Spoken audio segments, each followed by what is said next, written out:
চুয়াডাঙ্গার দামুড়হুদায় সড়ক দুর্ঘটনায় নিহত হয়েছে ১৩ নির্মাণ শ্রমিক, আহত হয়েছে আরও ১০ জন। এদের সবার বাড়ি দামুড়হুদা এলাকায়। অন্যদিকে জেলা প্রশাসনের পক্ষ থেকে হতাহতদের প্রত্যেকের পরিবারকে ১০,০০০ টাকা করে দেওয়া হয়েছে। চুয়াডাঙ্গা প্রতিনিধি রফিকুল ইসলামের পাঠানো রিপোর্ট। রোববার ভোরে বালুবাহী একটি ট্রাক চুয়াডাঙ্গা থেকে দর্শনা যাচ্ছিল।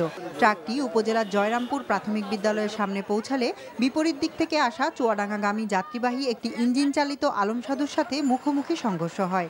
এতে এই হতাহতের ঘটনা ঘটে। পুল আছে না, ওই যে জয়রামপুর স্কুল বারতলা, এটা পুলের মাঝখান থেকে ট্রাকটা গতিরোধ করে এদিক সেদিক করার পরে গাড়িটা নিয়ন্ত্রণ হারায়। মনে করেন যে ওই যে কৃষিবিদ ওই জায়গাতে পরে আলম সাধুর এসে সামনাসামনি মুখোমুখি সংঘর্ষ, একদম দলে মাংস টাংস সব ছিন্ন বিচ্ছিন্ন করে ফেলে। খবর পেয়ে ফায়ার সার্ভিসের কর্মীরা এসে নিহত ও আহতদের উদ্ধার করে সদর হাসপাতালে পাঠায়। পুলিশ কর্মকর্তারা ঘটনাস্থল পরিদর্শন করেছেন।